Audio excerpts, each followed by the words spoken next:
You guys, should we get started? Good. And I'm sure it'll keep filling in as we go on. So, welcome to Health Institute Pinup number 3. This is basically, for those of you guys who are new to this, our studio, Food New York, we're doing a initiative to basically design a health center. And the idea was really, given everything that everybody's going through, all the anxieties that we have in our head, and we put it to some productive use. And since we're architects, we figured we'd try to design a building and answer a few questions of our own. But because we are not experts in health by any means, we wanted to invite friends and proper experts to join us on what we call Pinup. Basically, we present some work, we get some feedback, and really just have an open discussion. So today, which is April 22nd, we are joined by Shirt. Say hi, Shirt. Pop up on screen. So Shirt is a good friend, rapper, artist, and he's been a friend for a while, supported us with Plus Pool. And his brother, Andrew, who's on screen now, and on the day off, Andrew is an ICU nurse at a very prominent New York hospital, specifically in the COVID unit. Is that right? Yeah. Right. Specifically. That's all there is. That's like everything, the COVID unit. Yep. That is insane. So first, obviously, thank you both for spending an hour and a half with us. I guess I just wanted to, well, I would love to, did I miss anything on your intros? Do you guys have anything you want to introduce yourselves as? I just want to start by saying thank you to everybody, but and especially you guys. You guys are like consistently doing amazing things that tie in all types of interests, and I just think that it's like really, really cool. And I just want to like thank my brother, who's like, a dude on the front lines doing, I'm somewhere in the middle of all that, but really thank you to you guys. Dude, you're welcome. It's our pleasure. How often do you and your brother talk? About every day, almost. Pretty fair amount. You guys talk about what you do in the hospital? You guys talk about or you just like shoot the shit is it like wilder now, the conversations you have? I would say, I mean, like from outside of Andrew hits us with like what he's going through, daily with these shifts. And it's just pretty incredible. It's frustrating, it's maddening, it's also fascinating, but yeah, it's a tough time. I got to modulate how I say it to different people. But generally with my closest, I try to tell them exactly what's going on and what I'm seeing, and just, let them know that when it's crazy or not. And I've been trying to be really honest with them, but there's some lightheartedness as well, obviously to the conversations, but also just keeping it real. We try and mix the hard, crazy facts with like the memes and stuff. Yeah, that is also making lighter, and we need the memes. As crazy as the world is right now, it's like the funniest things I've ever read or seen, or like simultaneously happening. So we try and like ride that balance. I want to thank George for just letting me hang out with his friends. For a long time, he wouldn't. So. It's great. Now it's allowed. Now it's cool. Yeah, I guess I've earned it on the COVID unit, I guess. Yeah, you can't say no to that. That's like not. Yeah, I know. Yeah, I'm a big fan of what you guys do, and obviously what he does as a separate artist, and I'm glad to be on the call. Thank you. Well, I'm honored to be able to talk to both of you guys. You're both from New York, like you're New York natives, right? Yeah, New York. Yeah. New York City guys. You guys all still have family here? I mean, you're both. Oh, I guess you're here, but you're in Oakland at the moment. You guys are both still here, based here. Our mom and dad are here. We have some family. Our grandmother is in Miami. Yeah, pretty much. Yeah, our close families in New York. Do you feel like pride with New York being the epicenter of this thing, or is it freaky as shit? It's just like, how does that feel being like proper New Yorkers with it all happening here? Honestly, I would say it feels surreal. I definitely, when I became a nurse, I didn't think I would be swept up in a global pandemic. And, or, you know, there are times when certain segments are considered heroes, and the fact that they're cheering for the work I do and the work people like me do is surreal. It makes sense that New York is the epicenter based on how things are going and how the virus spreads, but surreal nonetheless to be involved in it so intimately on the front line. Surreal. What were you doing before in the hospitals before this? Oh, I was in such a nice unit. I worked. It was very fulfilling. I worked on a transplant ICU unit. We would give people new organs that they were waiting for years. They would. There were a lot of happy moments, letting people know that we found a match, having them be able to breathe well for the first time that they have new lungs. So that's what I mean. It was very fulfilling, very fulfilling unit to work on, and yeah, it's almost a distant memory now. We, like you said in your intro, where I work quickly became an COVID ICU unit, amongst every other floor that became a COVID ICU unit. And now we're all scattered throughout the hospital on these different units. And I can't recall the last time I saw a patient that wasn't COVID positive. It's not even a feature of our handoff anymore. No one's even saying, oh, this patient's COVID positive. Like we know. Everyone is COVID positive, that we're taking care of now. So things have just gone completely off the rails, in regards to the makeup of the hospital. Are you seeing, and this is a question for both you guys, are you seeing or able to maintain any of that optimism for things before this? Like, it seemed like the unit we were in before, there was actually like a lot of joy and hope with stuff you're doing. Is there moments of that now, or not really as much? It's very much hidden. We have to be reminded of our small victories. For example, we were just told this morning that we're about to discharge the 1,000th COVID positive patient from the hospital. And that was great to hear, because in the ICU, we don't see any of that, really. More typical than not, the majority of our patients aren't waving as they leave the door. So being told that from management, as a reminder, like, hey, this is working for the most part. Your guys are making a difference. That was nice to hear.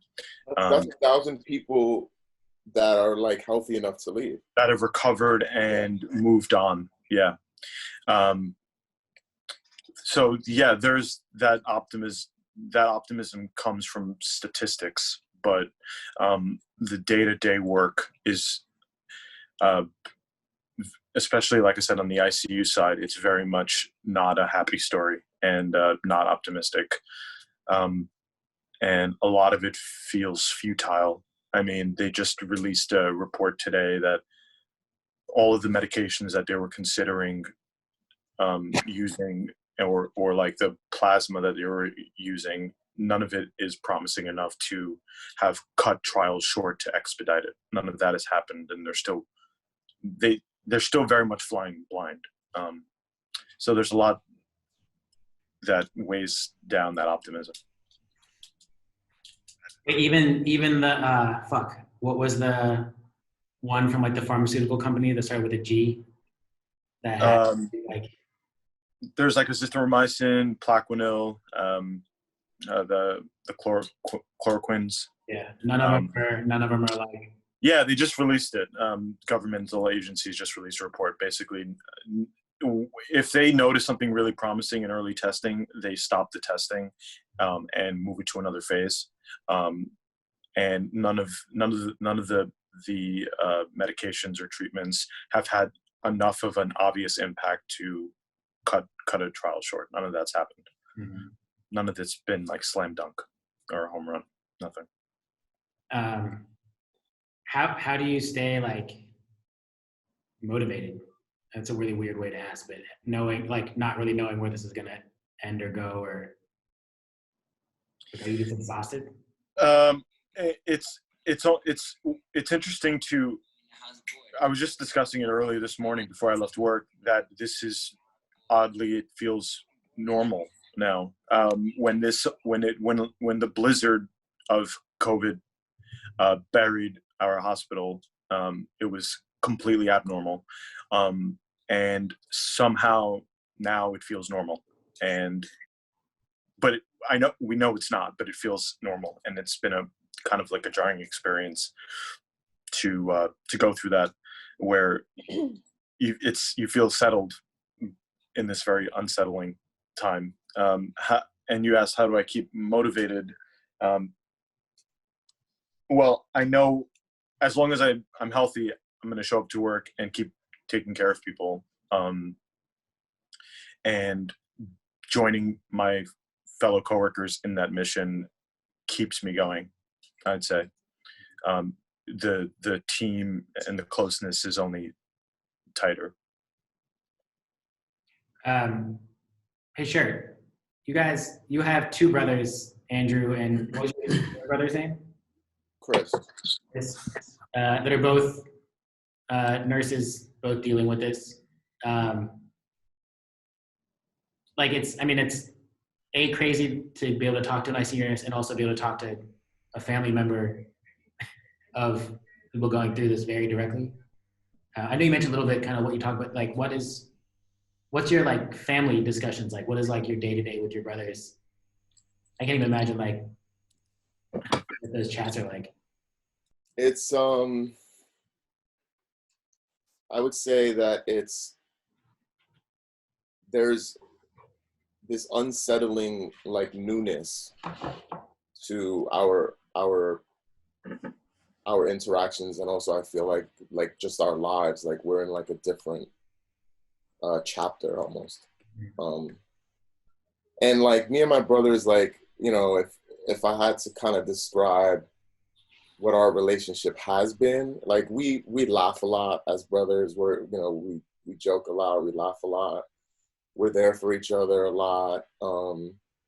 But this just feels like a different beast.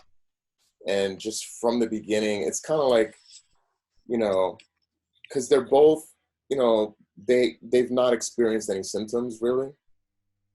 There's been like some minor scares, but nothing really that has stayed. And so like, it's also just this like what feels like a ticking time bomb. Like at any minute, you're gonna hear that there's either symptoms or that they are able to get a test, and that feels just like out of control, and just not knowing how to deal with that. And then also just the nature of this thing, you know, I'm not in New York right now, and it was like a discussion about leaving New York because it's the nature of this thing is like you can't even, if your family member or loved one is in the hospital, you can't even go.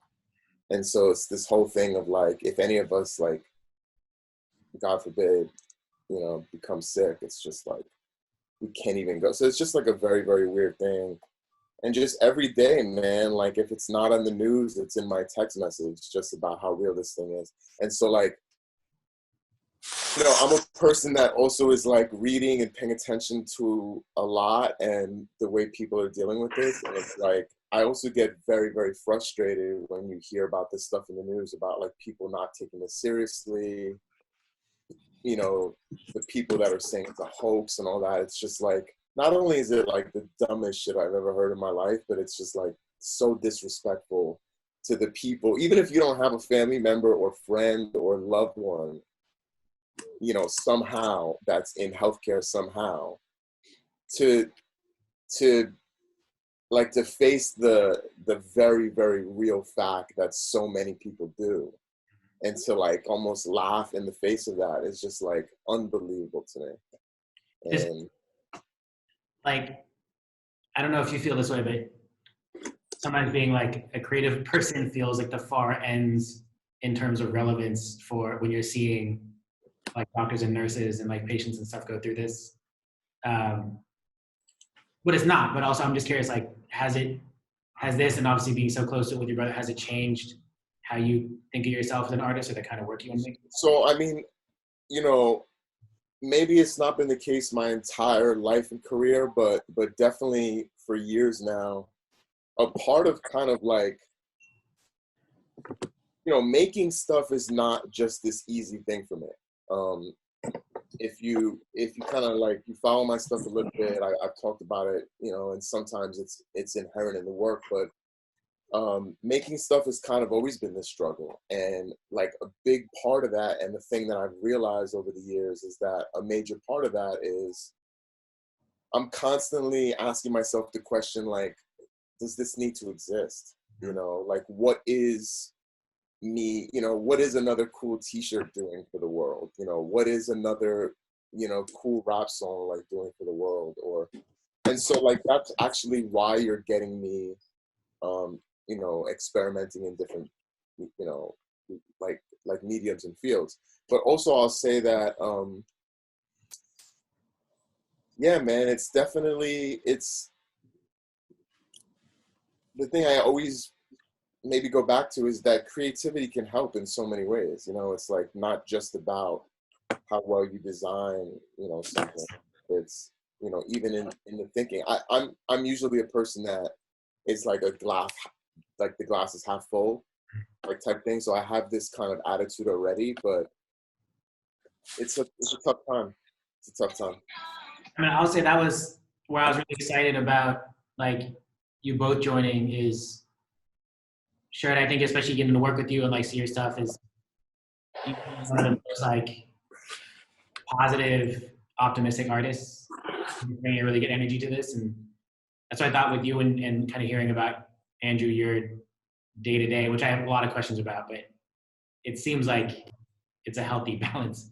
I mean, hopefully, especially with the two of you guys on here, I can't imagine, like, I feel like we need, it's helpful, I think, to have you along as we also get to talk to Andrew, because I think just hearing Andrew, I don't know how you deal with it on a day to day. It must be. We have this joke. I just want to say before I forget, we actually have this joke because Andrew, for a long time, he was dealing with like much older patients, and Chris was dealing with like babies. So we had this joke of like, we're all pretty much in healthcare. It's just that, you know, one deals with babies, one, you know, at the end of the life, and then I'm kind of like in the middle, making your life kind of interesting. Yeah. Chris brings them into the world. George entertains them, and then I see them off, I guess. I mean, you need that healthcare is important even if you're healthy. Yeah, it's what keeps them and it's being able to be entertained. Absolutely. I also love how I never say my name is George and Andrew's just talking George. I just love that. It's one of the biggest things written on my notepad, and I'm not looking at it. But in general, I do happen. I don't call him Shirt. I don't know if he wants me to, but I don't. Definitely want him to. I definitely want him to. Yeah, got it. Got it. Andrew, I was going to ask, like, you know, just talking about balance and things like that, like, I assume you have other interests outside nursing, and I was just wondering if in your day-to-day now, is that just gone, or do you find, can you manage to like involve other things, like, I don't know, go to the gym or art or something like that? Not go to the gym, having a workout in your apartment or something like that, or is it like there's no respite, like you're just living and breathing it? No, you know, it's interesting because I guess I'll start off by saying that nursing is a very female populated field, and sometimes I hear my coworkers, they go home, they cry, just because of the heaviness of the situation, and I'm like, am I a psycho? Because I don't go home and cry. I feel very upset, but I for the most part, I think I'm handling it relatively well. I have George is, pardon me, Shirt is the artist of the family, but I do try to channel it sometimes and make music. That's one way we bond. Takes it And on the beat pad. He's just home, just like. yeah, Just- it's funny. I started like nursing school back in 2011, and I was making music all that time beforehand, and only when I separated my shoulders skiing in 2017, and that was a time for me to have to stay home, and I just picked it up again then. And now, similarly, during this quarantine, I'm making more music than I've ever made. So it's actually been a great outlet. Most coworkers complain that they're at home and they're bored and there's nothing to do, and I have all this time to be creative at home.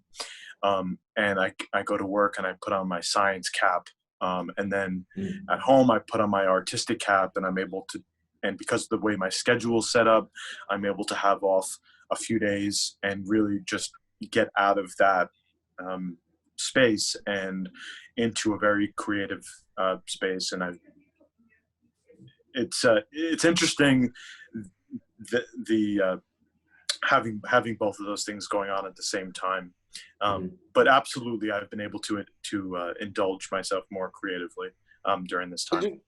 I just want to say also, just like I think we really have to remember, just it speaks to how important creativity is, and like having outlets, because it's not a man and woman thing. It's not like people being more emotional or not, but I think an outlet is something that is like very, very important. And just in anything that you do, whether it's like treating people on the front line of a pandemic, or you're just, you have to work and do stuff for your family that maybe you're not interested in, having an outlet, having like, interests that you get to explore and that you like make time to explore is actually like the most incredible thing. So I know for a fact that like my brothers, it's a godsend that they're able to work at these other things. Yeah, I think it gives me like almost a level of objectivity. If I was always in this going to work and then being at home and thinking about work, I would never be able to unplug, and being able to put on this other hat and like work on a creative thing is a way. Then I have to then kind of plug back in, and but it allows me to be out of it, to go back into it. I'm curious if there's like a sort of, because you're dealing with the same symptoms with clients every single day, if there's almost like a one-dimensionality that like frees you up a little bit more when you're home. You're not thinking about like, oh, how are we going to tackle like this patient which has come in with a new disease or something like that. It's like every day it's a pretty simple like goal, which is to go in and just like, just save as many people as you can. Yeah. Whether that allows you to just kind of be like, to just switch it off as well, because you're just like, I know, that's the one thing, that's my one goal when I go to work. I would say my goal in regards to going to work hasn't changed. I've always gone to work. So a lot of people are like, "Hey, I'm a nurse." Like, I never felt like I'm a nurse. Like, it's not like necessarily all over my bio. I don't make myself, I don't like define myself as a nurse. I'm just Andrew who goes into the hospital and act, and I'm a nurse in the hospital, and I do my job and I leave. So my goal has always been go to work, do the best I can, take care of people, and then go home. How I go about the goal is different these days because just because the nature of the work has changed. But my goal is pretty much always the same. Going to work, doing a good job, leaving. And now I think even more so when I'm home, I really want to dig in further and further into my creative work because I know how important it'll be for my sanity. As opposed to before, the goal was the same, and I didn't necessarily. It was important for me to be creative outside of work, but not to the level I now think it's it is almost my sanity. strategic almost. Right? Yeah, yeah, exactly. Have you and Shirt made a track since COVID? You know, I whenever something sounds like a hip hop beat, I'm thinking this is gonna go to Shirt. But The thing is, I think really don't care, he doesn't brother care. or not, hit me like musically. I think that I think you made something a couple days ago that I saw like on your story that I was really into. But you know, I'm kind of a psycho in that it's very, you know, has nothing to do with who you are, you know. Honestly, I've been getting into house music lately, and some interesting collaborations, and just very vibey, feel good music. And it's funny because it almost Not tracked. good enough for me. It's not like, you know. But it's funny, like when this all started, I made a track called Fear. And because I felt the city, it was this weird time where you were hearing ambulances literally all the time, and everyone was avoiding people like they are now, and it felt like the vibe was crazy. I feel like it's easing up somewhat as we become more used to how New York City is being run, but it's interesting how for me, I watch Cuomo's press briefings, and it's tracked so well with Cuomo's press briefings and describing the curve the way he has. And it's felt that way in the hospital when he says the curve's going up. It's felt that way now that it's kind of the apex is leveling off. We felt that way. And also it just tracked with my creative output. Like initially, as the apex is going up, I'm writing songs called Fear, and then as it's on its way down, I'm making more like a little bit chiller, vibier stuff. But it's not intentional. It's just, you know, it's just It's like the everything is. direct emotion on it with incredibly intense emotions. It's been strange for sure. I actually have a question that's somewhat related to that. Hey, Shirt, and hey, Andrew. I'm Bella. Hey, Bella. I wonder, you know, the general vibe in the hospital. How are you guys? Are you guys working as a team? Are you supporting each other? Are you working independently of each other? I read somewhere that there's very little hierarchy left in the hospitals now. That things have changed. Like surgeons are pushing strollers, and like everybody's, you know, doing very similar things. Like I just wondered very much what are the kind of bigger changes between the managerial or organizational, you know, team side to the hospital than before, and, you know, some of the kind of positive things maybe that came from that or not. I think adaptability has been a huge component of all this. For example, we have this surgeon that kind of like no one likes, and Don't say the name. Don't say the name. I won't. But no one likes him. And what's been interesting is that he totally stepped up during this time.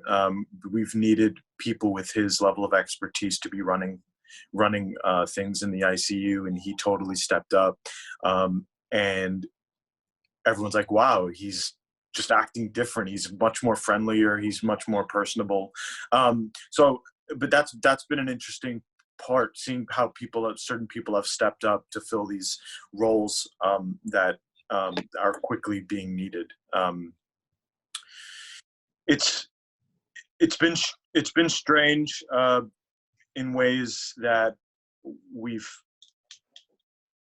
needed, just in regards to logistics. We've needed way more ICU nurses. We've needed more respiratory therapists. We've needed more attending physicians that deal in critical care. And seeing how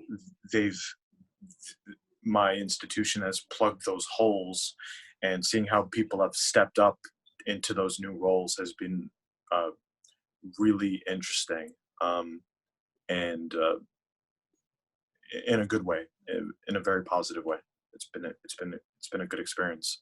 Is every day totally different, or is it pretty rhythmic?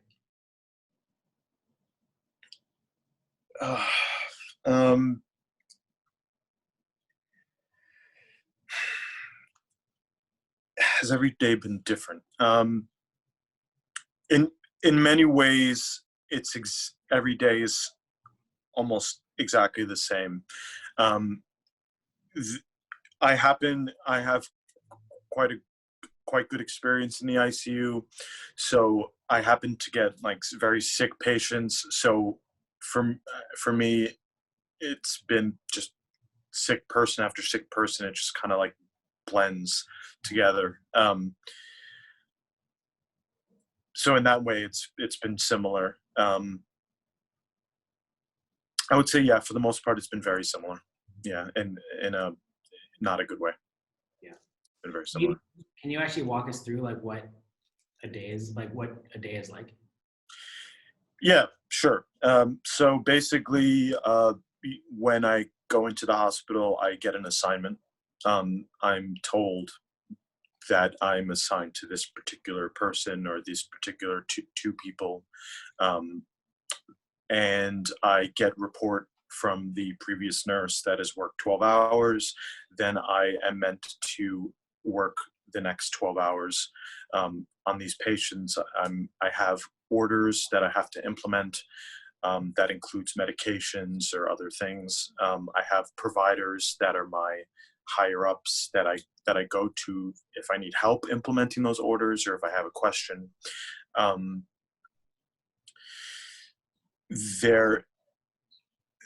These days, putting on PPE, everyone hears about PPE. This is this intricate dance of putting on relatively shabby gear to protect yourself against patients that are fully blown with this virus.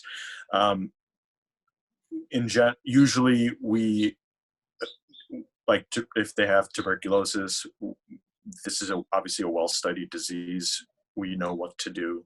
But the fact that this is not a very well-studied disease yet has contributed to a lot of apprehension in taking care of them. I never felt going into the hospital that I was in danger. For example, I could easily have an HIV positive patient. I could be drawing blood on this patient, and I would have in the back of my mind that if I go in with the needle and my level isn't right, I could pop out the other side of their arm, for example, and poke myself. So that is a constant thing that, hey, it's like, hey, don't give yourself HIV, which is kind of crazy, but just the reality of the job, that you take care of patients that have bloodborne diseases that can be transmitted to you. So there is a level of protection constantly, but this is interesting in the sense that it's not on a needle. It's just in the room. It's invisible. And you hope that the gear that you have protects you. And kind of like what Shirt said, that he's waiting to hear that we have symptoms. In a way, I haven't been tested. I've never had any symptoms, and I think, how the hell have I never had any symptoms? If I get told by some blood tests that I have it and that I've beaten it and I have antibodies, I would be very happy. That would be a very nice thing to hear.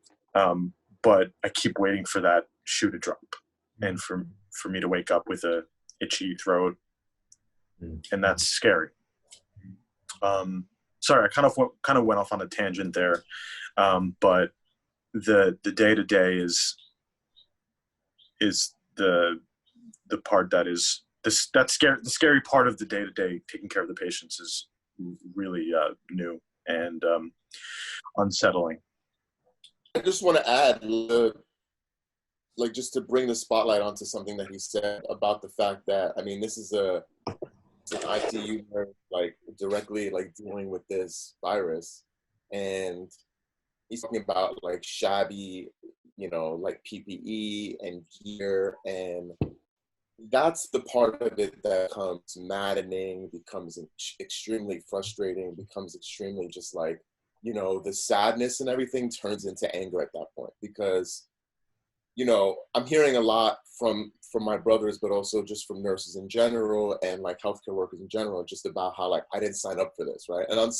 And then there's been like some argument there because on some level you do sign up for like a version of this, right? But like, you know, private hospital, New York City, 2020, you know, the fact that these people don't have top of the line gear, top of the line support, whatever that looks like, is just incredible to me.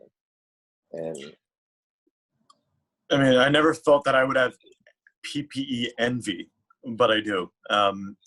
I see pictures of, for example, someone in New Jersey that's doing swab tests, meaning that they're just putting their arm in someone's car and swabbing their nose. They're in like hazmat suits. But I'm leaning over someone who is on a ventilator and I'm suctioning them, and I'm wearing like the thickness of like lingerie. PPE. So I have like in your shit. I have like hazmat suit envy. I have like it's bizarre. And then you have some nurses that are you know, they'll have connections to like better masks, and it's like because of your connection to a better mask, are you better protected than me right now? It's weird. Pretty like Wild West in terms of getting better PPE or in terms of getting the kind of gear. Yeah, absolutely. Yeah, the supply, you know, we keep reading about it. The supply chain is basically broken down. So it's like for half the shift, we may have this particular gown and then they're out. So like we have a new gown. We've worn like 4 or 5 different gowns at this point. We've had like many different masks. As some masks go out of stock, we have to get fitted for a different type of mask. Being told to hold on to the PPE as long as possible to reuse the PPE, which is funny because in normal circumstances, the CDC recommendations, hospital recommendations, they're completely different. And then suddenly this happened, everything broke down, and now it is very much Wild Wild West. And this has been a boom for nursing memes on the internet. This is like fertile ground for people to really highlight the absurdity. When the CDC said that nurses might need to like wear bandanas, the prison Mike office meme where he's wearing a bandana like was all over the internet. Like with it was it's funny and it's sad at the same time. I'm Fabi. Hi, thank you for coming to do this. This is really great. What are COVID negative patients or people who are coming to the hospital for like totally unrelated reasons? How are they dealt with? Like, what are the things that used to be routine? Like, where does that happen now? And who's doing that? And what does that look like? Does everyone kind of presume everyone has it? Yes, there's absolutely a presumption that everyone has it. There's been studies where people will come in for like a knife wound, and then they'll do a test and realize they have COVID pneumonia. Unfortunately, I am so far removed from patients that are negative. I'm swimming in COVID positive patients. I actually, when this all went down, there was initially only 1 floor that was ICU. Now we're up to 5, and I actually volunteered to go to that floor. It sounds heroic, but my thinking was also, we don't know who has it, so I'm going to go to the place where I'm going to get the most PPE that I'm going to get, and that was a ICU unit where we knew you had it. And so yeah, it's hard for me to answer where they are. I'm sure they're processed separately. I don't, like I said, I don't remember the last time I met a patient that wasn't positive with this. Can you talk about what it what it takes to change a non-COVID floor into a COVID floor? Like, is there something that has to happen, or it's just locked down to anybody that's not dealing with COVID? So we've all heard these warlike metaphors being used to how things are. And basically the unit gets transformed into almost like a trench. Before this, we had places where things were stocked. And now the most widely used supplies like tubes for blood draws, invasive line equipment, and medications. Now everything is just lining the hallways for easy pickup. It has very much changed dramatically in that sense. Just the layout, the across the hospital board, the documentation has loosened the restrictions on that. We're being told to not go into the rooms as often.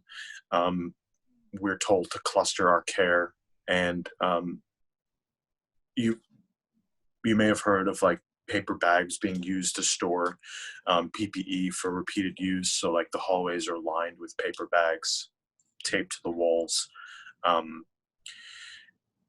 Everyone is basically just, you see their eyeballs and that's it. Everyone's decked out in full gear.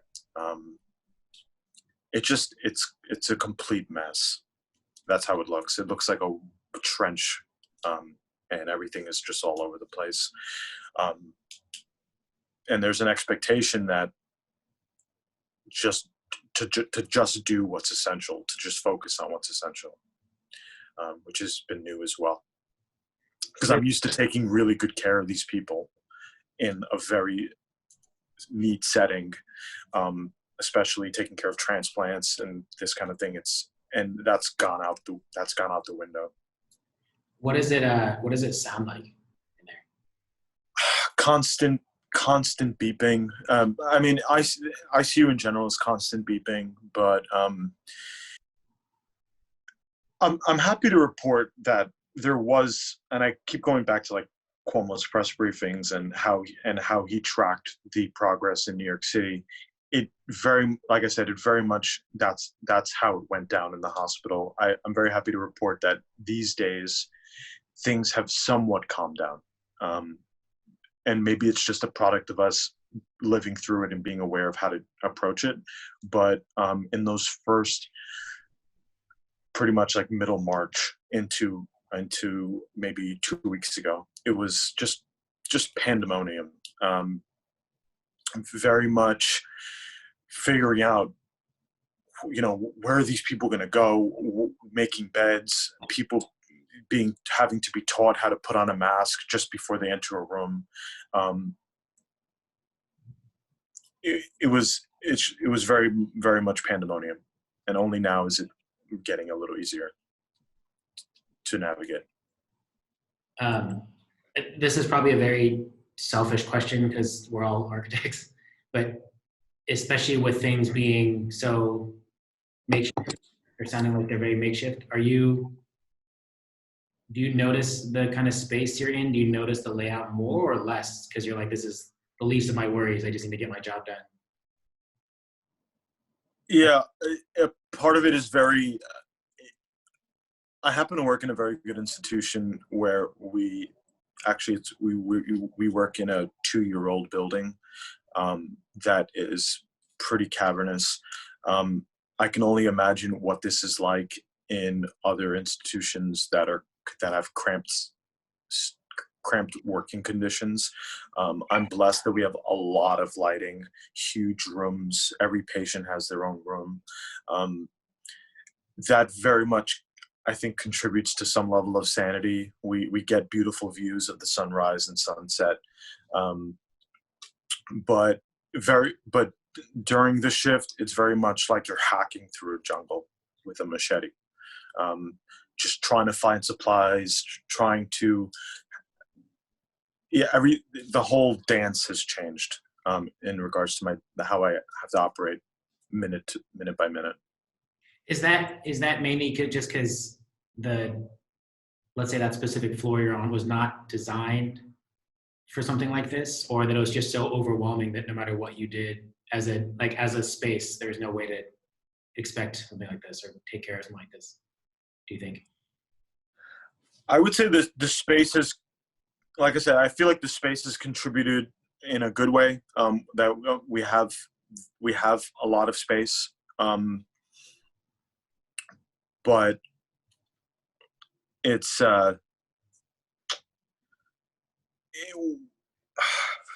it's a hard question to answer. I'm blessed to be going through this in this space, and I've worked in different hospitals, and I can only imagine what it would be like in a cramped space. And we very much have like top of the line things that top of the line gear, and in the hospital setting very much top of the line. But it's I don't notice it as much. I would say I don't notice it as much during.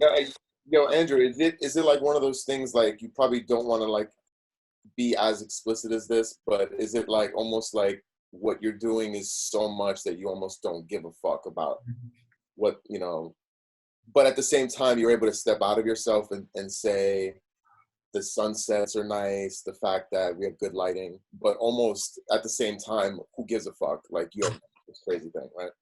Yeah, I don't want to be there. I don't want, but yeah, I you feel lucky, but at the same time, it's lucky. Not a thing that you think about a lot. No, it's not. It's in the moment. It's not. But I feel very blessed to be where I am. But in the moment, I don't. No, I don't think about it. I hope I answered your question there. You did. In some ways, I think it's like I can't imagine people really caring about the architecture in moments like that. I mean, it's a beautiful building. No, it's great. But I think that you're right I think that it's one of those things that, I mean, isn't there a saying like good architecture, you don't notice the architecture, you just feel good in the space. You're not supposed to, I think that's a quote or something like that. But I think that if you guys like do a great job, it's one of those things that when you step back, you could be like, I'm very blessed to be here. But at the same time, yeah, like it's not supposed to, you don't want something that they're going to, notice the wall, Yeah, it is. I think like if you're noticing a lot, it's probably because something's bad. I think if it's doing its job, it should just let you do your job, especially if your job is like particularly intense.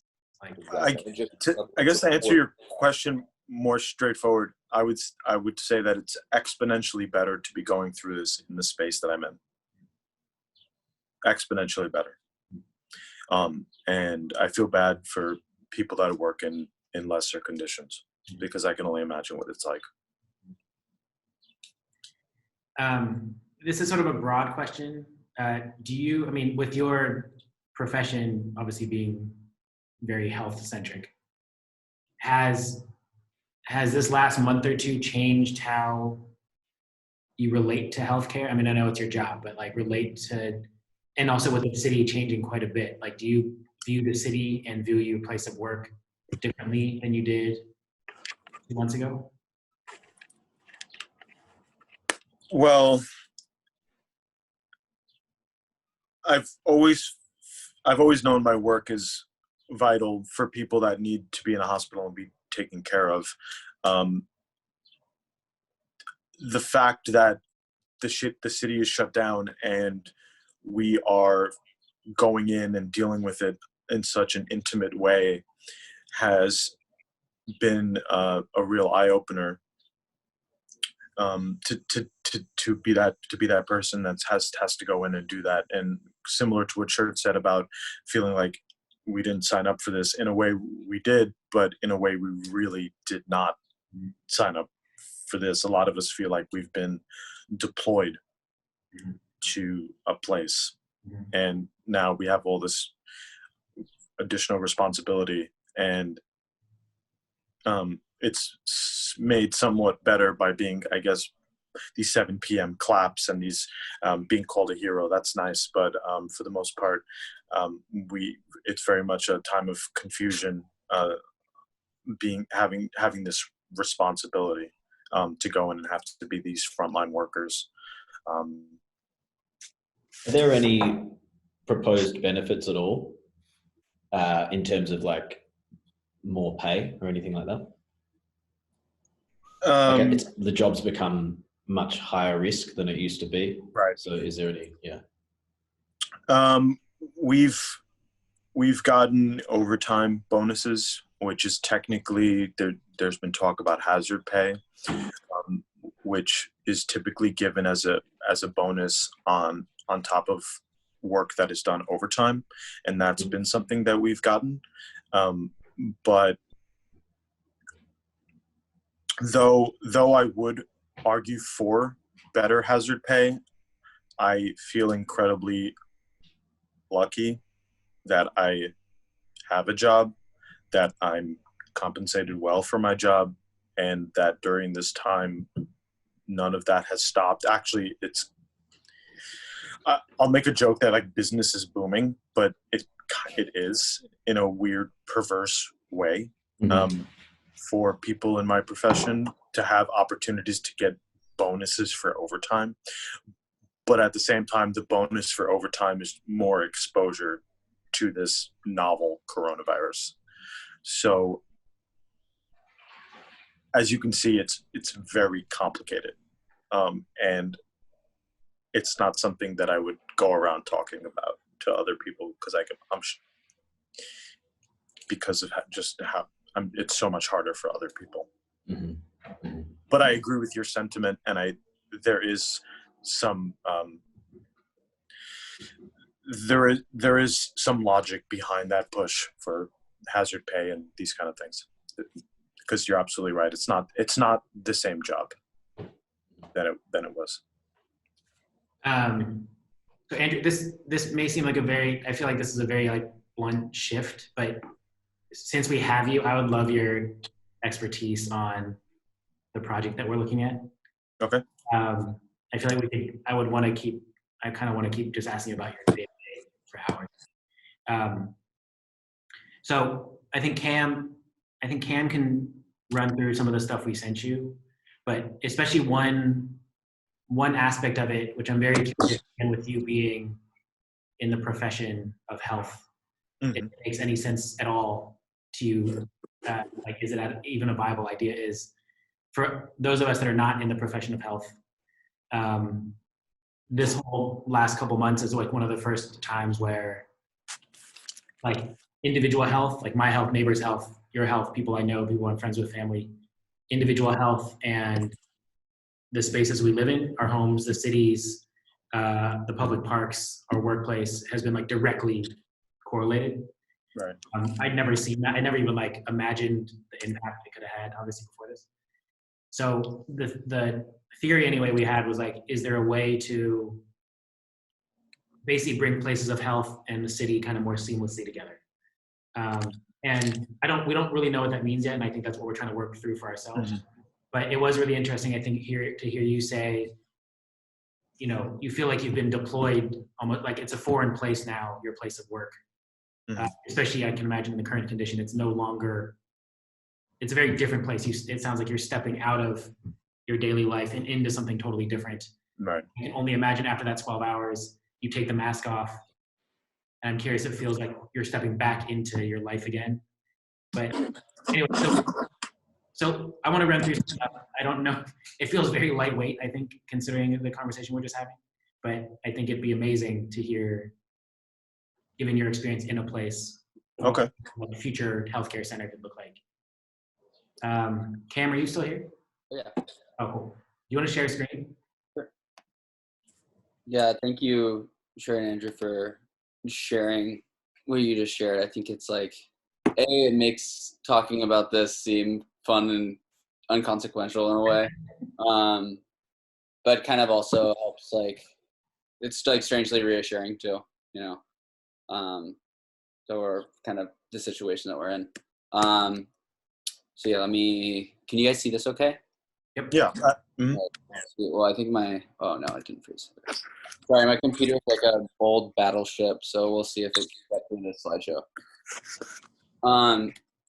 So the site we've chosen is in Chinatown, pretty close to the office, which is kind of over here to the left of the screen.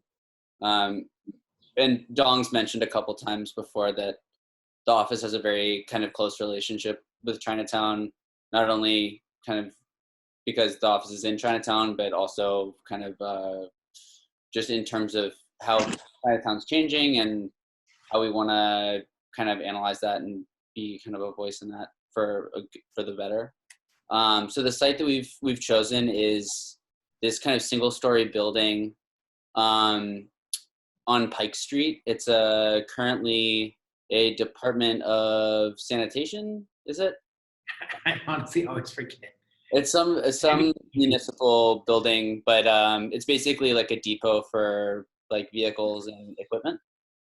And the overall kind of guise of the project is this intersection between health and the city and how that involves Chinatown specifically. And we've had a lot of conversations about how Chinatown in a way has a lot of kind of general health baked into it. Just by virtue of how people use public space there, how people kind of engage with health and fitness on a daily basis. So we wanted to kind of tap into that. For those of you who aren't familiar kind of with typically how architects work, kind of what we call a program bar. And all it means is the stuff that we want to pack into this building. All kind of the interfaces between kind of people and building that we're trying to address. So we were really trying to engage this idea of health and breaking that down between physical health and mental health. We've been really careful not to refer to this project as a hospital. I think by kind of sheer virtue of the fact that like that has its own incredibly complex set of parameters. And we wanted to kind of create something that interfaces with the city on more of kind of a day-to-day basis. We had a lot of conversations about how when you walk into a hospital frequently, it feels like you're exiting the city. So what does it mean to kind of integrate city and health into kind of one cohesive thing? So we've really broken it down to kind of like athletic, nutritional, and medical, kind of physical health, things that you can do on a daily basis or things that are kind of a public amenity. And additionally, kind of cultural, educational, and therapeutic health. These were some of the initial kind of massing studies. And they're a bit more driven by how this building will kind of interface with the neighborhood, how maybe it feels like it's a part of Chinatown, hopefully, and trying to get our sense for kind of the scale at which we kind of want to intervene, and how this thing really kind of feels in its context. So we've landed on this general direction of this open stack idea, in which there are 4 levels of kind of indoor, kind of indoor dedicated health spaces, and then basically a duplicate of the block on top of it in which the city can kind of bleed through as a piece of kind of public infrastructure.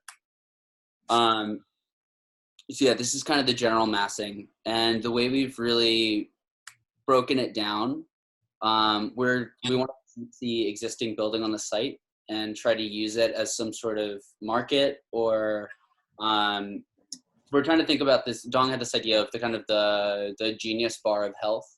So something that you could really kind of, in a very kind of casual way, go in, drop in, ask your question, and then maybe use that as a piece of kind of connective tissue into going up into this building, as well as kind of like pharmacies and cafes. But yeah, breaking it down into like an educational floor with a theater, a physical floor with a gym, a nutritional floor with kind of this communal kitchen and a lab, and then a medical floor, which is, we've always been kind of thinking about having kind of doctor's offices for kind of general practitioners, as well as places for like therapy, whether that be kind of medical therapy or kind of relaxation, therapeutic kind of spaces. Yeah, so we're trying to think about how each of these has a relationship between kind of inside and outside, but that's generally the kind of vibe. I may be missing some things, Don. Oh, that's great. Oh, sorry, was that it? You had more plans, right? Can you just walk through these real quick? Yeah. So yeah, starting kind of, I'll just walk our way up.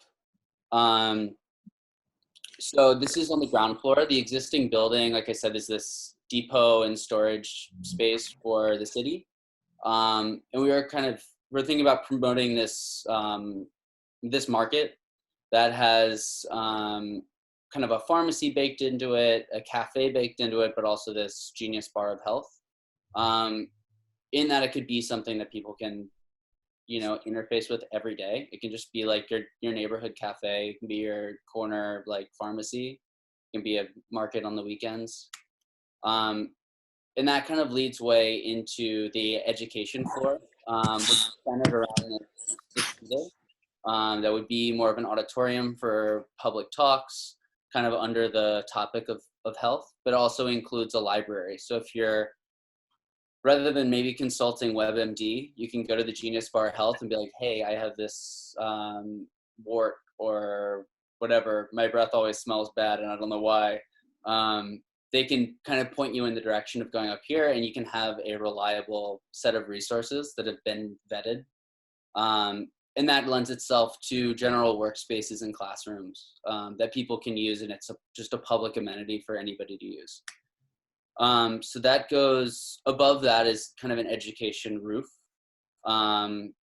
It's really just conceived of as being a park with really informal spaces for people to gather, an area for screening, if you want to kind of hang out and watch a movie for the community, but a place for people to just get together. And above that is the enclosed physical level, which is basically a gym around the perimeter with kind of all the amenities that need to support a gym, like locker rooms. And above that is an outdoor physical space with a loopy running track and some places where you can do yoga or do your own personal workouts or just hang out and read a book under a tree if you want. Above that is nutrition. I think addressing nutrition for us was really important, in that it is kind of this daily maintenance that has proven itself to be effective in health.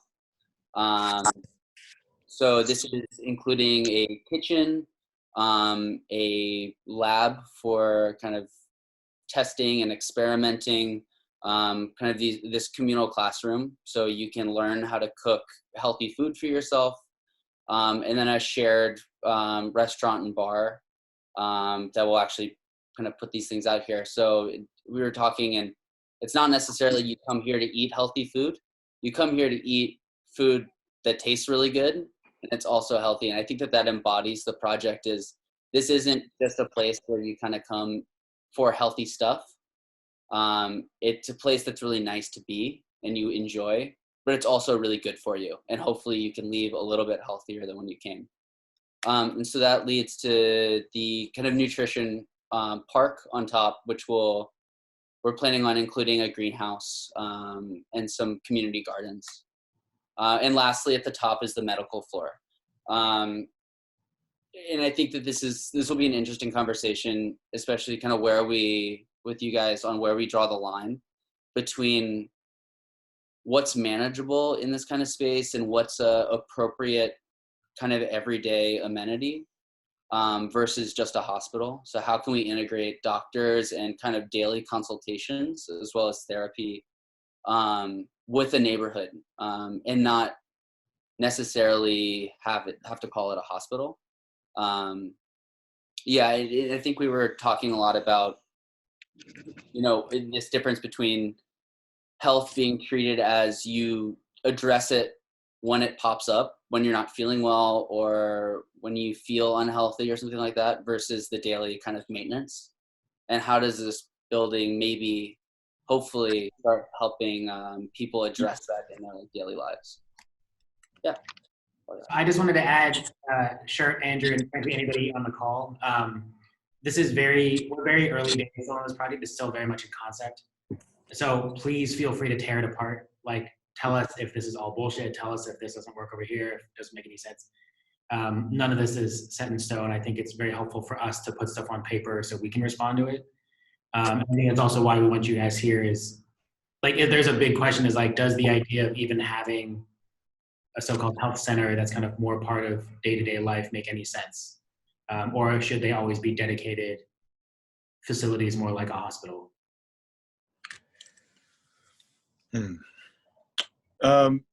It's hearing the presentation has been interesting. I would say that the way that the current hospital is now, you have green spaces, you have pharmacy, you have a place for rehab, you have an inpatient unit, you have an emergency department that will direct a patient whether to leave the hospital or where they go within that hospital. We do have like library and resource centers, but I guess the bigger point is that no one would ever go to the hospital unless they had an issue. Like, you wouldn't go hang out in the hospital's courtyard and their green space just because, it's in your neighborhood. Mm-hmm. You would never. And then the resource center, for example, that's not for the public, that's for healthcare workers' resources. So it's interesting hearing the presentation. Right now, right? Like you're right now, that's what it is now. Right. Right. So it's interesting to hear the presentation and see how that could be presented in a way that is less daunting to the average person. There is a stigma attached to going to a hospital. And, we also hear a lot about how how it should be is you have primary care, and primary care is your checkups and your primary doctor, your visits. So, but a lot of people without means, they don't have primary care. Their care is when they're dealing with a need to be hospitalized. Right. That's where their care begins. So I just off the bat, I applaud the approach to have a more inclusive place where it's not necessarily just I need a bone reset, I'm going to go to the hospital. I applaud the effort just in general.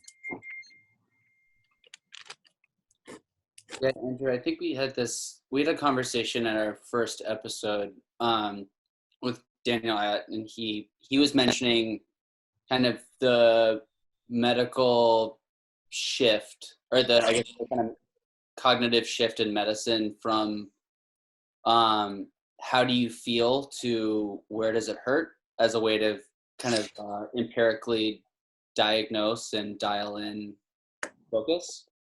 And I think that this building is, I think our kind of goal and what we're exploring is from like a public level is to say, how do you feel? But also have it be able to address where does it hurt in a way. And I was just wondering kind of your thoughts on that kind of binary, or whether it's not really a binary, whether they're very interrelated in like a kind of social way. Do you mind repeating that one more time? I was listening, but do you mind maybe if you explain it a different way? Yeah, absolutely. We were just, it was basically a history lesson. And the question was, or the point was, doctors started to focus more on asking their patients, where does it hurt versus how do you feel? Right. Maybe we've abstracted that notion a little bit to think about how that relates to a neighborhood or the city.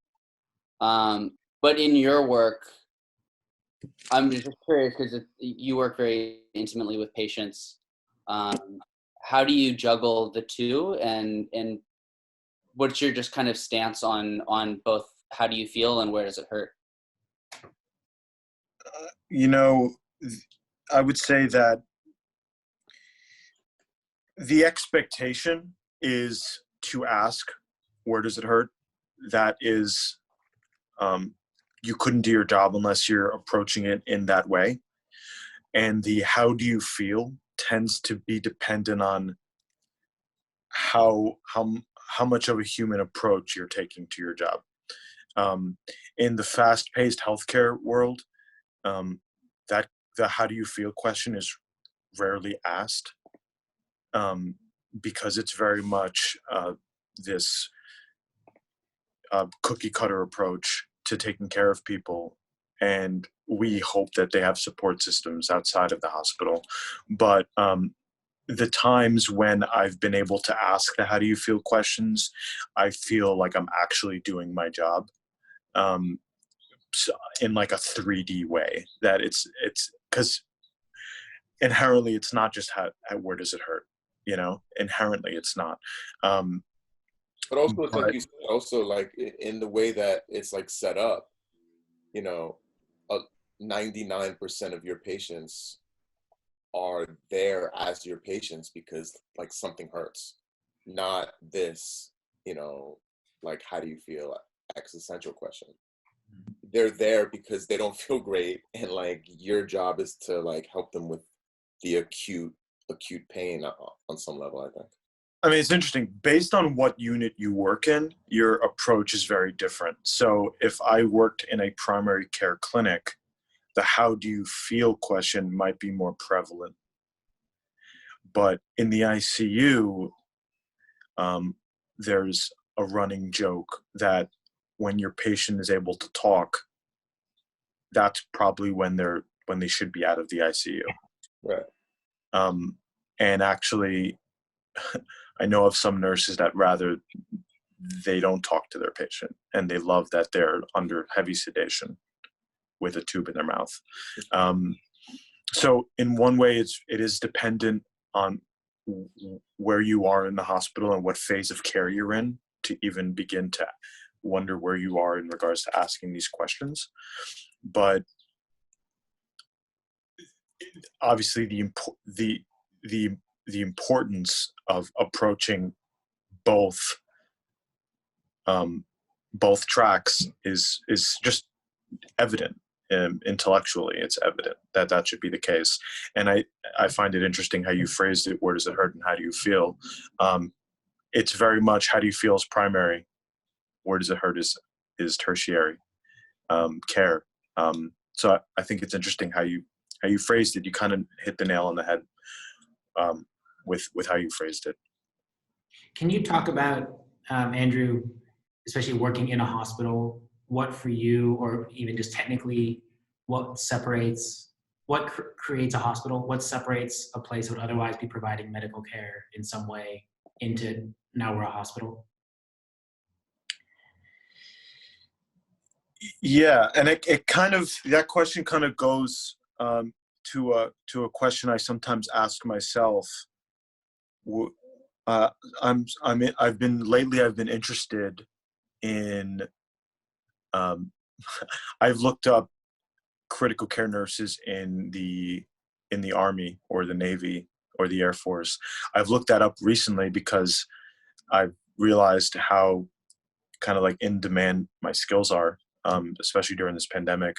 But the interesting intellectual thought is I can very much see what a nurse is in a hospital setting.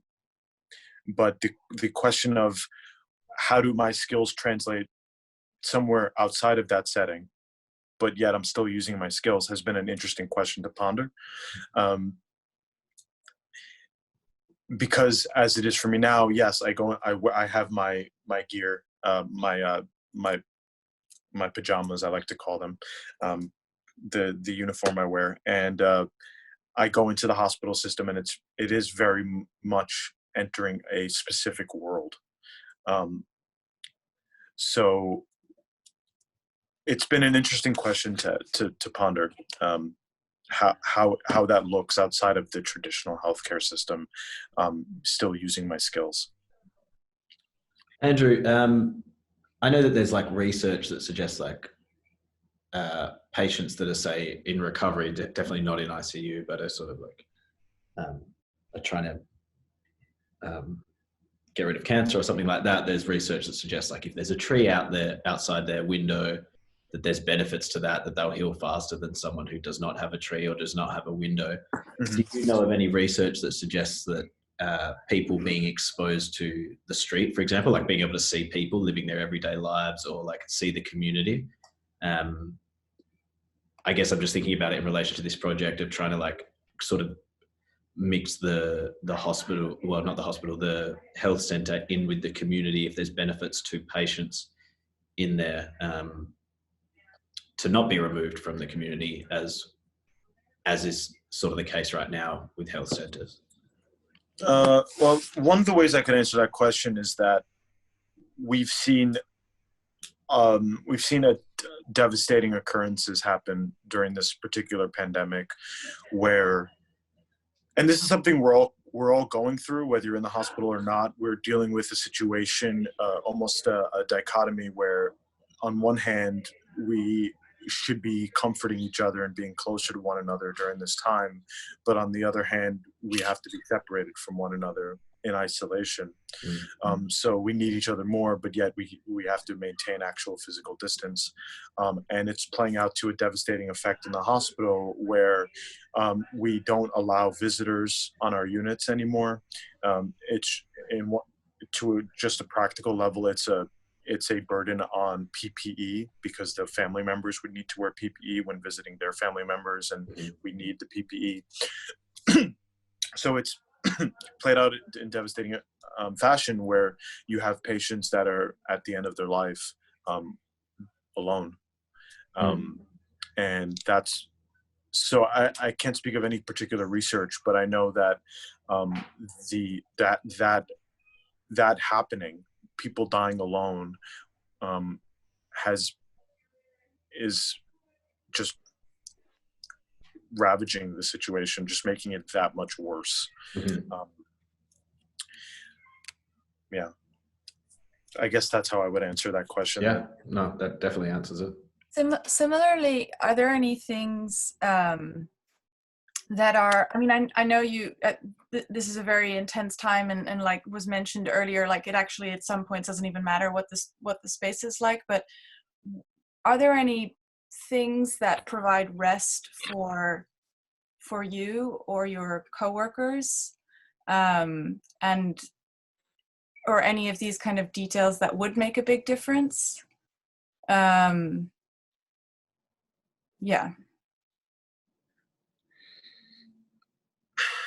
Like on a very pragmatic level, Andrew, like is there like, what would make your shifts, better, easier, like feel safer, what would make your daily? But on a pragmatic level, for sure. And also, I mean, you're coping absolutely remarkably well. And I'm sure there's people that aren't as strong as you that do go home and cry and will suffer from PTSD from this. What? I think that it varies by hospital system. I would say, like, in my particular hospital system, I'm very lucky that we've been offered mental health. We've been offered the services of mental health professionals. We're very lucky in the sense that every night at 7 p.m. the local fire trucks come by and blare their sirens. We've been very lucky to have local businesses donate food. We've been very lucky to have local businesses donate masks. So there is a level of support that's there, and just obviously just support in general goes only as far as your use of that support. I would hope that the people that aren't handling it as well as me are using these resources, and in many ways I've foregone using resources because I know that there's people that probably need the resources more than me. it's unfortunate that that is an institution to institution just reality, that the better funded institutions have better resources.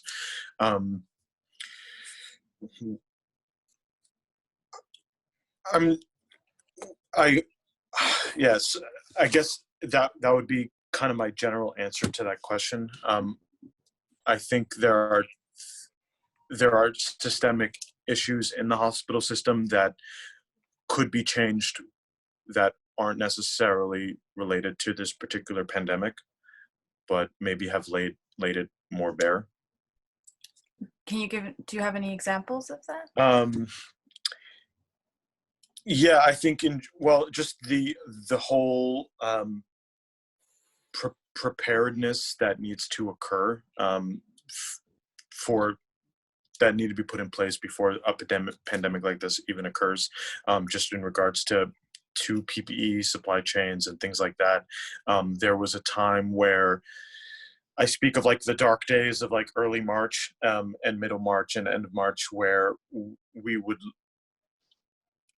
I may have PTSD from those times where we just did not have enough bodies on the floor, enough people to help us.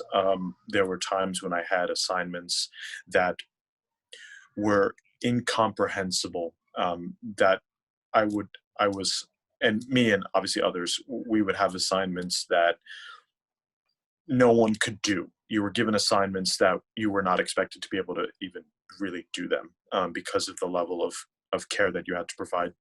We would have 3-4 patients. It was crazy.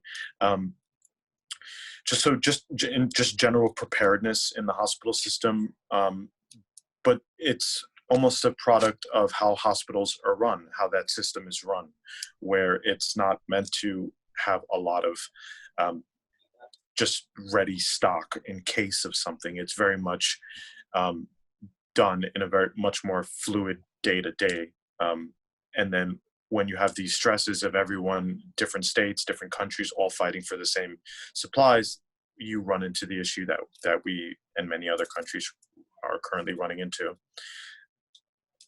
So it's very much systemic. It's a very much systemic problem. I'd love to see if there's guests that have questions. I know we've been questions. I just have one more question, I think, for both of you guys.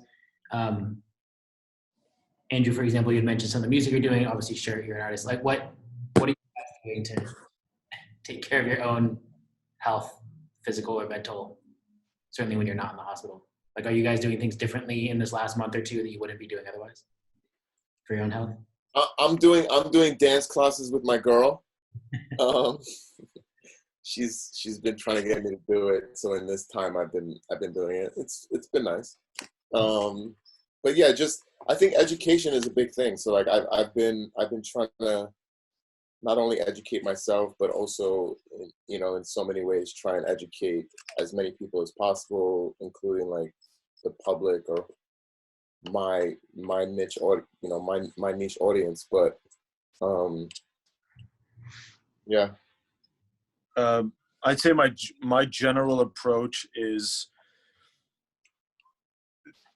this is obviously a terrible time, and how can I approach it where it's not obviously terrible? How can I flip it? How can I make this better?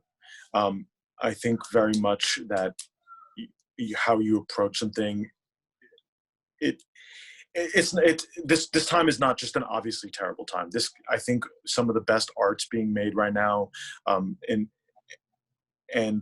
just the connectivity of people, talking to people that you may never have reached out to. People are reaching out to me and that I haven't spoken to in such a long time. This could actually be a very interesting and good time for self-reflection, and so that's how I'm choosing to feel about it. That's how I'm choosing to approach it. And this could be a dope time.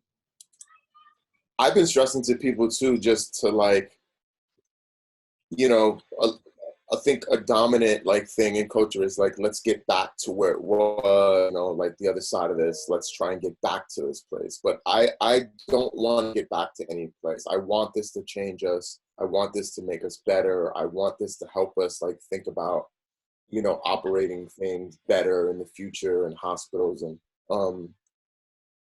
like, just to go back just slightly, I think that I really love what you guys are doing as well. And I think that it's that, I mean, it's like, I don't think you guys are like using the word wellness, but it sounds like like Wellness center. Yeah.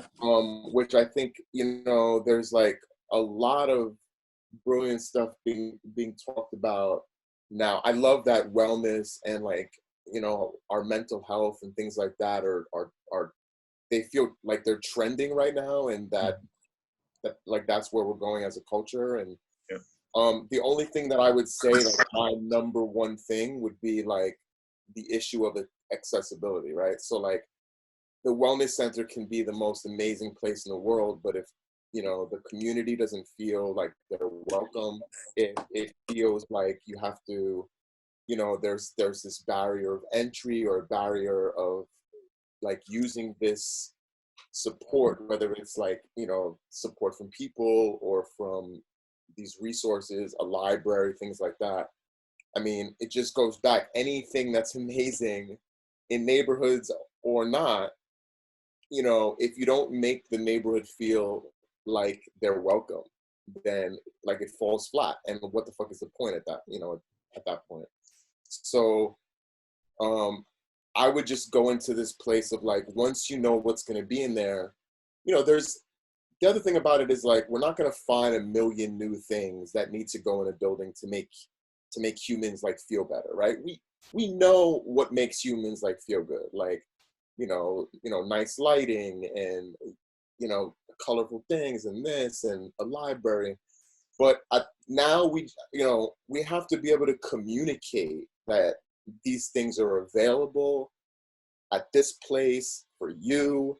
And I think we have to do a better job, not just us or whatever, but as just humankind has to do a better job of knowing that like the way we speak about something, the way we like market a place or a new thing, like we have to be able to speak to all types of people from all types of walks of life. And I think that this is like, to me, becomes the priority of any kind of project. Mm-hmm. It's like, as dope as this project is inherently, it's not dope at all if I can't speak to that kid about it, or that kid doesn't understand, or that kid like feels like this is not for him on some level, you know? Yeah. I think that's a beautiful place to open it up. Thank you. So if anybody has questions, we're gonna try to do this 1 or 2 days, like old school lecture hall style. If you have a question, just raise your hand and I'll look through. Otherwise, you can send us a question or just like whatever, throw up your hand in the chat and we'll kind of roll through to see if anybody else questions. I think one thing, just Sharon, I think what you just talked about, which is great to hear, was I think in some ways our mind, both the kind of traditional hospital and even places now currently that I associate with wellness, in my mind actually feel a bit inaccessible. Like hospital, I think there is that kind of stigma of like you only go there when you break a bone. Or right. It's marketed and understood. It shouldn't be, but I think just like certainly the brands tackling that kind of like wealth associated with that. And I think we really like the idea of it does it, but certainly philosophically finding a place where not only both the kind of hard medical and the wellness come together, but actually makes it part of the city, makes it as accessible as your public park or the kind of like place across the street. But I think you kind of nailed it. Where's all the people?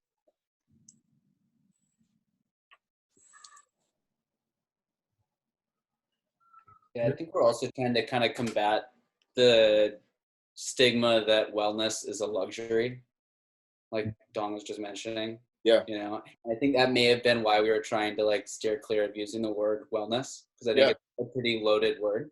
No, you're right. Yeah. I mean, if this pandemic has shown anything, it's that health is luxurious. Yeah. Yeah, and also just even like I remember reading that about the Queensbridge projects, the housing, like the public housing in New York, right? And just like when we were all, I say we were all of us, when it's like nowhere near all of us, but when we were all reading about, the good practices to do and the 6 feet and the PPE and all that, a story came out just about how like you walk through the Queensbridge housing projects and there's no signs anywhere. Like if you're not reading, the New York Times articles, or, if you have on, like you're not or you don't even have a TV, or you don't, which so many You don't people speak do. English. You don't speak English. Like, it's just incredible to me that as important as any one of us would say, this is the most important thing, this education about how to be healthier and live, like healthier daily lives, it's completely getting lost in translation for an incredible like set of just human beings. And that really bothered me. And so I started to think like, fuck, like, I love to make art and music and all that, but like, the number one thing I want to do with that is like, can I, what I should be doing with my life is like simply maybe translating. Like, okay, I read the New York Times articles, and now let me go and translate that into a language that more of us can be listening to. Like, I don't know, it just becomes so frustrating in that regard. And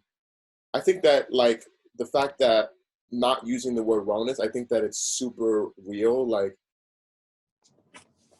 I mean, I was talking to my mom about wellness, and she was like not into it. For her, it had like connotations of like, I'm the most important person, like she didn't like, she on some level, how they say like on a plane, like before you put the oxygen mask on your kid, you're supposed to like put it on yourself, right? I can understand that theory of like, you won't be able to help anyone if you're passed out, right? But I think that, yeah, I don't know. I mean, I feel like one of the most fascinating and like super frustrating things when you start seeing protests like the ones we're seeing is I feel like so many people obviously concerned about their own health, but are wearing masks, are taking precautions because they don't want to get a neighbor sick. They don't want to, like, you're very conscious of the space you're giving to people, the kind of like ability for you to actually impact someone else's health. It's incredible how much that like simple thing has been lost. So many people don't know the masks don't actually help you from contracting anything. They're helping you from spreading it. And like, even that, which you'd think is this very like simple message, it has not been messaged like that from our government, from the media. And I don't just blame government, and I don't, because the media can create narratives and run with stories and just don't. Like, a lot of the times they just don't. And I know it's up to us, but it's just, so like, that's what I would prioritize in what you guys are doing. It's like, whatever clear message you are prioritizing, really prioritize like getting that message across, because, having the building and the things in the building is only one part of it. I agree with that, man. It's, if anything, that's the most important part of it. Yeah. And even if that means like, maybe that means, doing a really good outreach program in the community, right? And just, and also having the people that are going to be, I think you can even probably have a mixture of like, you can have your paid employees, but then you can also have a really amazing internship program. You can have an amazing volunteer program. You can have that, even on some level like this, you're able to work through. Maybe you start as a volunteer, you're not getting paid anything, but maybe the next week you're getting paid a little something like per hour, or the following month or whatever. Just and then integrating this this like center with the community, so that the center looks like the community. And then the other thing I was thinking when I got the packet yesterday, or like a couple days ago, was it kind of like it in a much larger sense. I've been thinking about this project that has nothing to do with this, that involves, I spoke to you about it, Don, that involves like using these underutilized spaces, and these spaces that are not, are just collecting dust, and and turning them into spaces for exhibition, performance, experiments, things like that. But like what that kind of speaks to in regard to this was, I was thinking about, like, I've been moving away from this idea of having, let's just say an institute, right? Having an institute be so centered, right? Just on a super easy level, like the Guggenheim, let's say, right? It's the Guggenheim, you go, it's this crazy experience. I think it's like $25 to go on a regular, which is horrible. But like, if you have the $25 or whatever, you go to the Guggenheim, right? But like, so many people just map wise, like the city, they're not going to the Guggenheim, like simply, there's a million reasons, but like even simply because it's in this one place, just thinking about how there's a reason we go to the Guggenheim. There's a reason that we think about this this institution as being like the best of the best, this like, excellence, right? But what if an institution like that was able to break a piece of itself off, and almost like arms or branches what if there was like a little Guggenheim in Bed-Stuy? Like, what if there was like these little outposts around the city of Guggenheim, in addition to the big massive center? And then I started to think about that in terms of like health or wellness centers, or hospital. Like, you could have the center, but then what if little outposts as well, where there's like someone there? Maybe there's like, there's two people that work there. There's like one that is, well-versed medically, and then there's one that's just there to talk, or, it's like, so I've been thinking about that too, just like moving away from having one big center, which kind of feels like this larger conversation that we're all thinking about, which is like, it can't just be all concentrated in these one places, like we should be spreading this out. And that kind of like, to me, it's also like the poetry of that, right? So like the poetry of that is like maybe it's the same theory as not just going to the hospital when there's something wrong, but really looking at yourself like daily and making sure that you're okay daily. It's like moving away from this red hot center. And like, what's rad is, as we were researching this, I think there's actually Mount Sinai as one.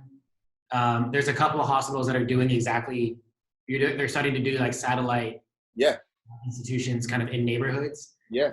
And one of the things that we got really excited about was, and actually it's funny you bring up Guggenheim, but like New York, because of things like the Guggenheim, because of Soho, because of Chelsea, the galleries, is obviously like known as a city for culture and art. Like that's sort of central to its identity.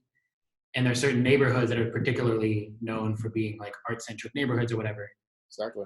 And we were like, well, why can't you do that with health? Like there's no reason why a neighborhood can't be known as like the health neighborhood, and eventually that could spread, and like that being as central to an identity of a place and as part of the DNA of a place as art.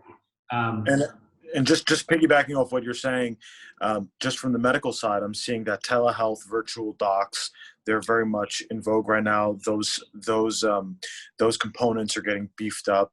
It's known that, I mean, we tell people to not go just show up in the ED when there's an issue, especially these days. And so that it's interesting seeing those components beefed up as well, because I think that'll be integral to not just having it centered in hospitals, but being able to spread it out and meet you where you are. Exactly. Cameron Kersel, I know you had a question. Do you want to ask it or? Yeah, I can ask it. I mean, speaking about accessibility kind of broadly and like being welcoming within in the neighborhood, I think is super important. And I don't know if this is exactly a question, but like addressing accessibility within our field of architecture, and I don't mean that just in the like ADA way, but like our field is pretty notorious for being kind of exclusive and difficult for non-architects to understand or get into. So like, is there ways it can be drawn or represented or rendered or even built that kind of increase this accessibility and welcoming aspect to people who see it in the process? Mm-hmm. And I guess to jump off that slightly, it's like, I mean, I think food does this in some ways pretty well already, but like, you know, going from designing an off-white store to like a health center, like how does that be managed differently? Off-white stores are not accessible to everyone. well, I'm not necessarily saying that, but I guess you could maybe pin it that way for argument's sake.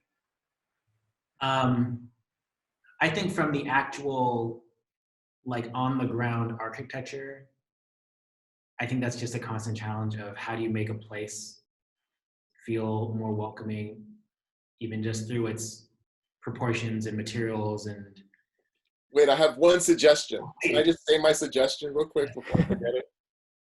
The suggestion would be, I'm sorry to interrupt you, Dom. I'm not going to do it again. But I just super quick. Like, I'm always thinking about this. Whenever something's being built, I see that it's in construction phase or whatever. But why can't it?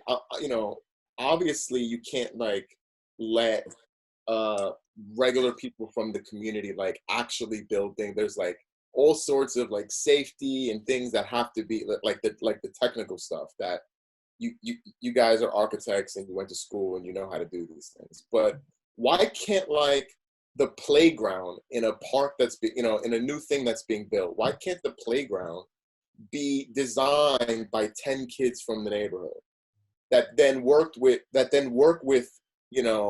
like the architects to make sure that it actually is not going to be a thing that like it kills someone and it works? But why can't you get a committee of like 10 people from the neighborhood? You do a little contest, I'm talking about flyers on the corner on trees. Hey, there's this contest. And then literally, letting 10 kids design it, having their names on a plaque outside.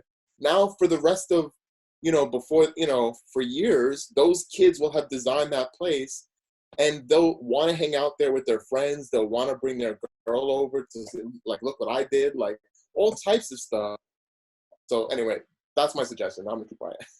No, that's the answer. I don't really have anything to add. Well, I'll jump in and just say that Like, that does. I can't do it. Yeah. No, I was going to say on good projects that should happen, and it very occasionally does, but it totally should happen.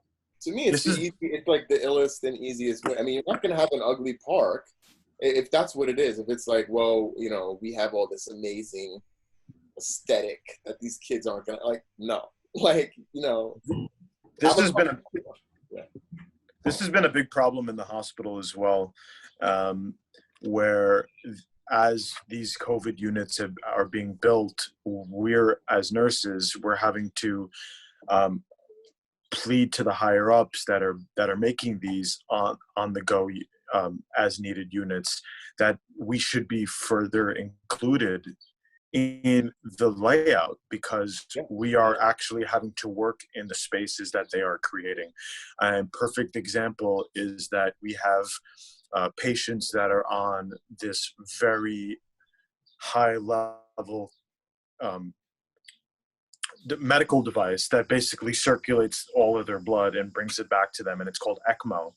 And this is like a very specific patient population in regards to the level of care that they need, and the hospital system put all of these patients. We would usually have like 3 or 4 on my old unit. We have like 15 now of these devices because they happen to be very life-saving for coronavirus. And the administrators put them on one of the units where no one on that unit was used to taking care of them. And for about 3 weeks, there was this situation where we had nurses that weren't trained well enough to take care of them. We had providers that weren't trained well enough to take care of them. And we're all like, why are they on that floor? And it would have, so basically the consideration was only as far as, oh, where are we going to put them? And not enough about, well, who's going to take care of them? What kind of, we need the right providers, we need the right nurses. So it's played out even in the hospital system where we need I mean, it's just common sense. You include the people in the discussion that will actually be taking care of them and will actually be involved. It's just common sense, but that's even been lost in the hospital system during this time. I will say one thing that is very exciting is the fact that we get to do something like this Zoom call, like What? Like that we're doing literally the thing we're doing now, like that there is the technology, there's a sort of enforcement to do it, but that we have a tool to grab 20, 30, 100 people that maybe have nothing to do with architecture, again, that have interest and expertise in things that we don't have. And even if we're not like literally designing on a piece of paper together, like we can talk to people early days on projects, which you couldn't really quite do that well before, but also I think certainly architects, I think there is like an ego to own the project. And so you create something that you sort of like dump it on people, but it's actually way more fun. Basically, the shirt suggested, it's way more fun to kind of have conversations really early on. Yeah. And maybe it doesn't have to be one or the other, right? Like you guys are going to have projects that you do for Off-White, that you do for these amazing people, where it's going to be this insular thing, and you get to be. But then there can be other projects that involve the community in new ways, and it's not just one person's name on it. Maybe, but I think that a lot of it is ego, and I think that also just we forget, like, a healthy meal, you can't have a healthy meal unless every one of the ingredients is healthy, right? So like when you come together as a group, if all aspects of that group are not healthy or not being, like integrated in that way, or just like even a playground, how do you design a playground in a community without knowing what people in that community want in that playground? Maybe they want it more like, the pull-up bar, to be the priority, or this or that. Like even playgrounds can be completely redesigned based on what the community says it likes, like, or is doing. I don't know. I actually think it's like very similar. Me, I'm pie in the sky type dude. So like I completely. That's why. No, but I agree with you, sure, and that has happened like that. There's been projects in the Lower East Side that, like, those are the ones that I was exposed to that were built by communities, and they were the only ones that survived because the community takes care of things that's built by the community. That's exactly.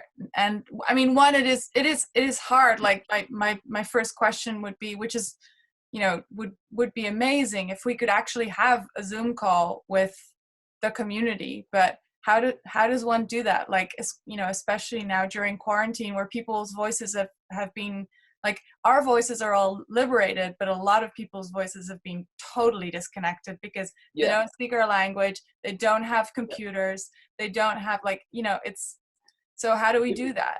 One of the first thing that comes to mind, and this is something like, way more brilliant people than me have said this, but you do it is you have someone in the room, at least 1 or 2 people, and every project, whether it's a retail store or a health center, you guys are going to budget, and you're budgeting for the people that you need on that project. It's like one person draws really well, one person is the, you have the budget to have someone from the community in there, whether it's an artist that can play both roles, where like, somebody that like me, I would be the person in my community that if an architecture firm is building something, they should hire me and they should hire my friends, to come in and be the bridge. And that should be written into the budget line. And because that's how it's going to become real. It's like, okay, we have someone that's the sketcher. We should also have the cultural translator, the community translator, the, whatever you want to call it. That should be budgeted in. I mean, I think that just also comes with architects in general kind of, rendering their spaces empty of people and empty of the life inside. I think that it would involve like a huge paradigm shift in just the way that architects imagine their spaces. They imagine them as like a nice empty box, and that's like not obviously the ideal for any space for everyone except for the architect, Yeah.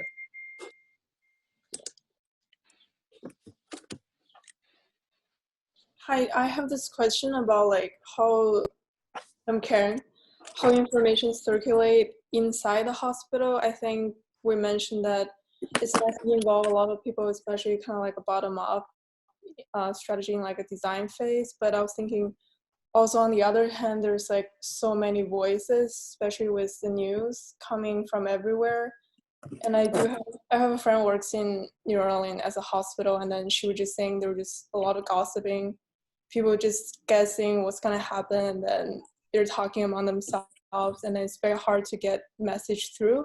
And especially if there's any new policy, it's like very hard to get through the whole hospital, and then, or any changes within the hospital is very hard to get through during this period. I was just wondering if Andrew can talk about like how you guys communicate, like keeping up with the news and like communicate between different departments, that kind of thing.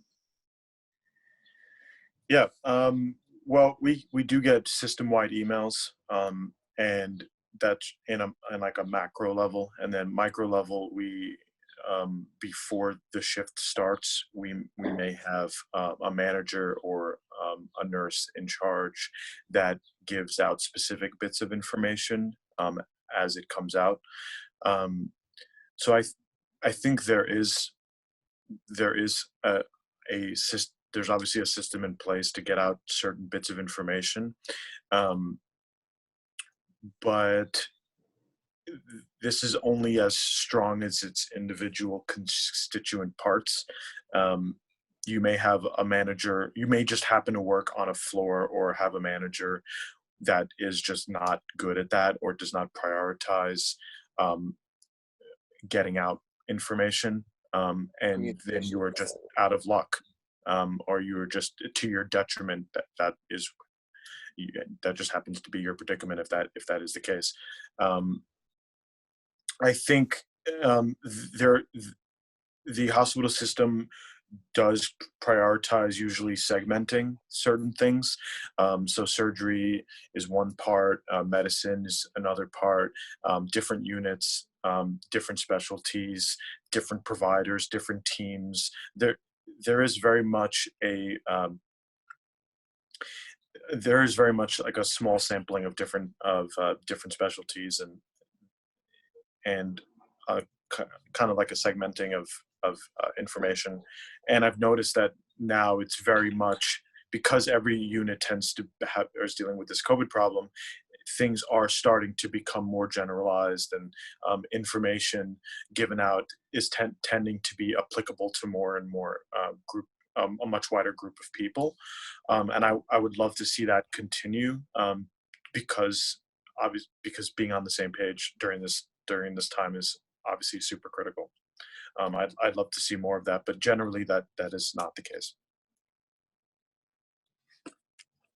Sure, you had mentioned that you want this to change us, and I'm curious for actually both, obviously for Andrew, but also for you, Shirt, like what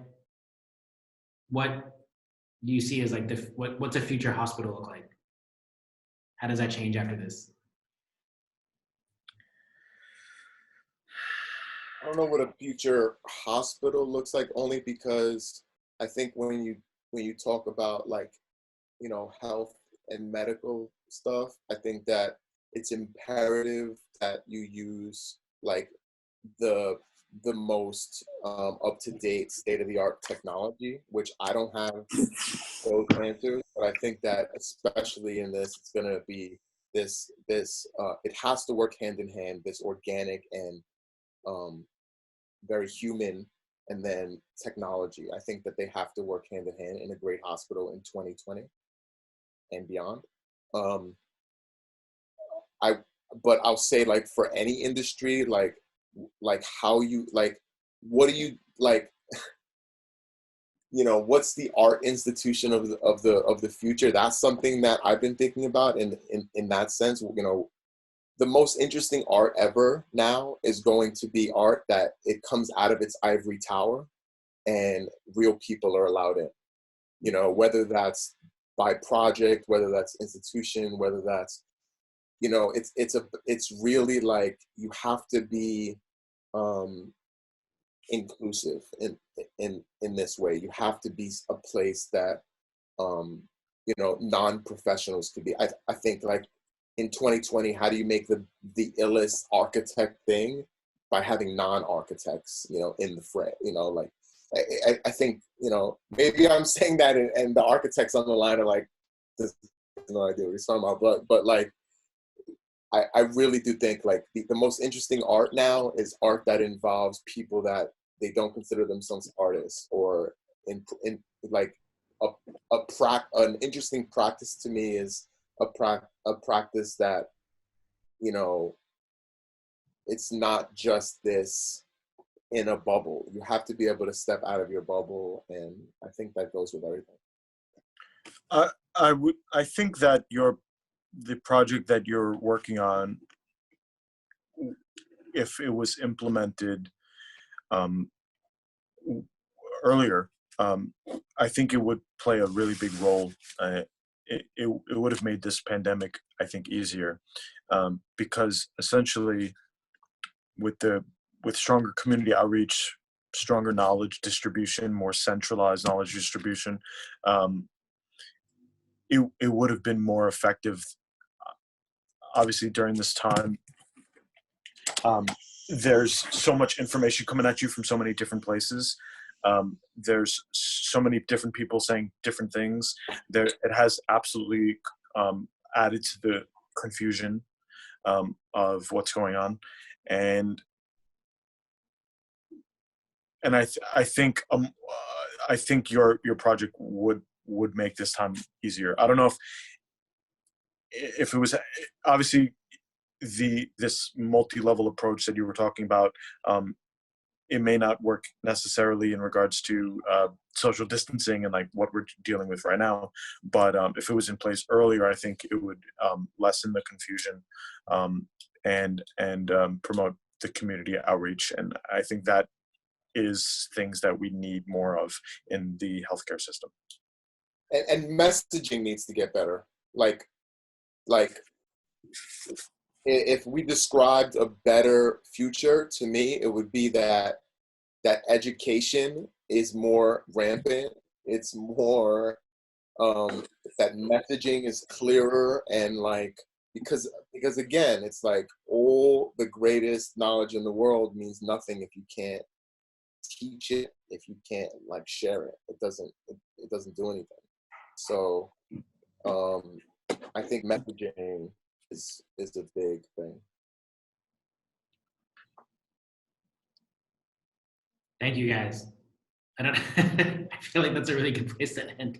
I don't know if anybody else has any other questions before we leave you guys alone, but I can't thank you guys enough for your time. This has been insane. Thanks to everybody on the line, for real. It's like amazing talking to you guys, and it makes me really happy that you guys are like prioritizing, you know, like certain people like my brother and people, and it's just like a very special thing. Yeah, I really appreciate being included in this, as even just being able to plug a little bit of my knowledge into this this much bigger and elaborate project that you guys have. And thank you to George, pardon me, to Shirt, to Doing it on purpose. At this Yeah, point. that was on purpose, I think. Definitely one of the coolest brothers he has right now. So One of the coolest brothers. Oh yeah, that's one of the coolest. But I really do appreciate you guys including me. Really, truly. Thank you for both of your guys' work. Thank you again. And as we develop it, would it be rad to have you guys again for like another pinup, as there's more stuff to look at. Of course, man. And I can't wait till we can hug again. I know. Soon. Anyone listening, you're more than welcome to reach out to me, DM, like whatever. If you have any further questions, I would be more than happy to answer. And I just want to add one more thing. Andrew hasn't really talked about this specifically, but I've spoken to other close people that, you know, be open to not you guys. You guys are the most open, but be open. Oh. It's happening right now. Oh, damn, 7 o'clock. Finally came to Astoria. I just heard it out the window. Oh man, it's a good thing. It's a good thing.